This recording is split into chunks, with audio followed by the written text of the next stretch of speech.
In this video in my evidence-based learning series, I'm going to give you 9 practical tips to help you learn anything faster and more effectively.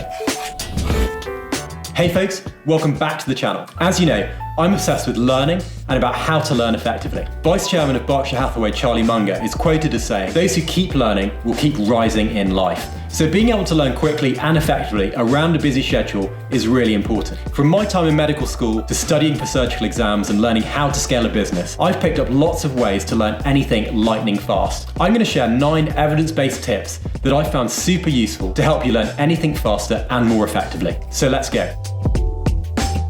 Tip number 1 is to learn how to learn, and it's really about preparation. No one ever really teaches you how to learn effectively, and depending on what you're learning, there may be many different techniques and options available. For example, if you're learning a language, you'll want to follow the most effective program possible. This might involve a mix of tutoring, using digital tools like Duolingo, and even visiting the native country of the language you're learning. You'll also want to know how hard the language is to learn and the time commitment and regularity of practice required to become fluent, to manage your expectations and your time. To find out all these things, you can research them online and dive into communities such as language learning forums and subreddits, and you might also want to find someone who's been through the process before to help guide you on your learning journey and let you know what to expect. I cover this concept of preparation in my video on using a process to hit your goals, and taking the time to research and understand the best way to learn something applies to studying for exams, playing a musical instrument, learning a new exercise, and pretty much anything. For example, when learning how to do a handstand press-up for CrossFit, I'd researched the technique, joined a CrossFit gym, teamed up with someone who'd been through the process before, and understood what exercises I needed to master first, well before I even attempted my first handstand.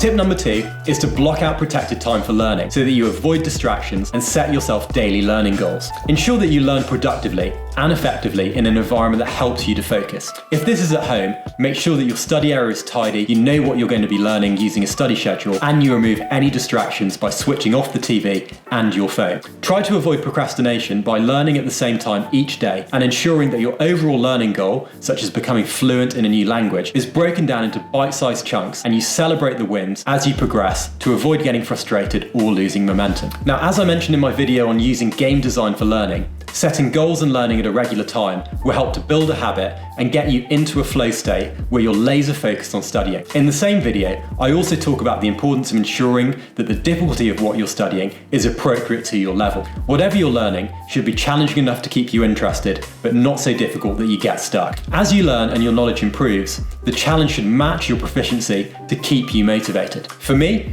I have a set routine where I block an hour in the morning and in the evening for things like learning a new fitness skill or practicing guitar, and I set myself goals and deadlines to hold myself accountable. I'll also follow a schedule that begins with the basics and then challenges me to do increasingly difficult elements of the thing that I'm learning. Tip number 3 is to team up with a friend or form a learning group to support you through your learning journey and hold you accountable. When I was studying medicine, it was much more fun to revise together with others than to sit alone in the library. Friends will hold you accountable and get you studying, even if you feel tired and prefer to be watching Netflix. If you don't have anyone who's studying for the same exam as you or learning the same instrument as you, you can still tell your friends about what you're doing and involve them in the process to hold you accountable. For example, you might give your friends a quick jam session if you're learning guitar, or ask your parents to quiz you on a test that you're studying for. All of this means that you're held accountable and also have support during the learning process to make things more fun and help you to stay motivated. Tip 4 is really important, and is to identify what you're weakest at, whatever you're learning, and spending time focusing on improving that area. It can be easy to practice and learn things which you already know or you're good at, and then put off things which you know you'll find more challenging. When I was studying for my surgical exams, I loved learning about anatomy, but found modules on embryology less interesting and a bit harder. I therefore put off studying embryology and got lower practice test scores. Once I knew my scores were lower, I planned a few days diving into the topic and doing focused practice questions. Amazingly, not only did I realise that it wasn't that hard after all, but I actually found it really interesting, and it helped me to better understand certain diseases and how to manage them. My perception and bias that embryology was hard was a limiting belief, and I should have attacked it head on earlier. If there are certain areas of whatever you're learning that you don't enjoy as much or you find hard, challenge your assumptions and attack them first.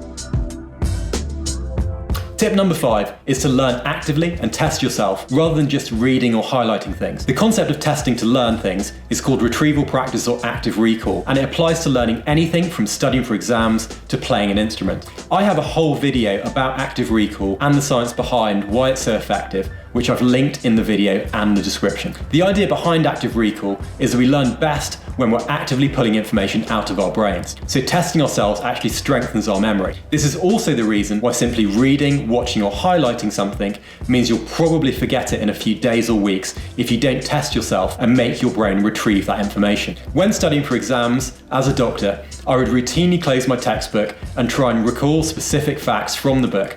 And I'd also practice as many mock questions as I could. Active recall isn't just for practicing test questions ahead of an exam. If you're learning an instrument or a new fitness skill, you need to test yourself without any video tutorials to challenge your understanding and put that skill into practice. Visualizing your practice and testing yourself in your mind ahead of practicing a skill is a great way to efficiently test yourself, and visualization has been shown to help athletes perform at their best. Tip number 6 is to ditch the ego and adopt a growth mindset when it comes to learning from feedback. When you start off learning a completely new thing, you'll naturally suck at it, and that's fine. Understanding that you're going to make mistakes and be pretty bad until you've mastered what you're learning is called having a growth mindset, and is about not being afraid to fail. When testing ourselves and practicing, getting instant feedback is vital for effective learning. This immediate feedback loop means you can improve quickly. If you're studying for an exam and doing practice questions, whether you get a question right or wrong, you will want to see an explanation and understand how you can improve. If you're learning a new skill, having a tutor or coach critique your technique and provide you with ways to improve that you can put into practice immediately is one of the fastest ways to get better. When first learning CrossFit, I had literally no clue about gymnastics or Olympic weightlifting technique, and so having a coach and trainer was vital to correct my poor form straight away and encourage and critique what I was doing in an instant feedback loop that kept me focused. Despite this, it can be difficult to hear that we're not good at something, and if feedback isn't provided in a constructive and helpful manner, it can be a knock to the ego. This is especially true at the start of the learning journey, where encouragement can help you to stay motivated and excite you about learning more, while criticism can put you off. If you don't have a coach or learning partner, you can encourage yourself by celebrating small wins and reward yourself for hitting learning goals. Tip 7 is to space out your learning using a concept called spaced repetition. In the late 1800s, German psychologist Hermann Ebbinghaus ran an experiment into how humans remember things. He discovered that whatever we learn will gradually forget over time, which he put into a graph known as the forgetting curve. He also found that this memory decay can be reduced if we test ourselves at intervals which increase in length. The increasing spacing between these repeated tests gave the term spaced repetition. Spaced repetition can be applied to anything, and basically means that you should repeat what you've previously learned rather than just learning it once. This makes sense, as if you don't practice a skill, it will naturally fade. In practical terms, this means I might learn a skill on day 1, and then I might repeat it again tomorrow, then I might test myself on it again next week, and then next month, and then 6 months from now. And if I've spaced my repetition of the skill enough, eventually it'll be part of my long-term memory, and I won't need to practice it very much anymore, and I'll be able to do it on demand whenever I want. I've previously covered spacing in my video on how to learn things for longer, which dives into the science behind spaced repetition, which looks at the optimum spacing intervals to use, and some systems and digital tools you can use to help you automate spacing. Tip number 8 is to read around whatever you're learning and understand the underlying principles to help you learn faster. When I learned a new operation as a surgeon, a superficial way to learn would be to simply rote learn the steps involved. For surgery, this might be memorizing a step-by-step guide, which would mean I technically knew how to do the procedure, but I didn't necessarily know why I was doing it. Reading around the topic in this case would be looking at the surgical research literature and revising operative anatomy so that I had a much deeper understanding of why each step in the procedure was necessary. This would help me to more logically remember the steps and also to know what to do if something went wrong. If you're learning a musical instrument, it's very easy to learn hand position and play chords, but learning deeper music theory and how to write songs gives you a much greater appreciation and depth of understanding to help you learn more effectively. When reading around a topic, you may naturally link it to other things you're learning and make connections, which helps to solidify that learning further. This concept of mixing similar topics is known as interleaving and helps your memory make links between topics and form deeper connections. Finally, tip number 9 is to teach others what you're trying to learn. The best thing a human being can do is to help another human being know more. That's another quote from Charlie Munger. The process of teaching what you're learning solidifies your own knowledge and helps you to check that you fully understand the concepts themselves so that you can effectively explain and teach others. Teaching is also fun and rewarding and provides you with feedback on whether you truly understand what you've learned, as learners will ask you questions. When writing tutorials or coaching others, you'll naturally dive deeper into the topic and test your own understanding as you put concepts into your own words. The process also forces you to reflect on your own learning journey and identify what you perceived as hard and gain insight into your own progress. If you like this video, you might like to check out my evidence-based learning series playlist for a deeper dive into the science behind things like active recall and spaced repetition, which also includes some practical ways to integrate some of the tips covered in this video. So thank you so much for watching. Hit the subscribe button if you haven't already, and I'll see you again in the next video.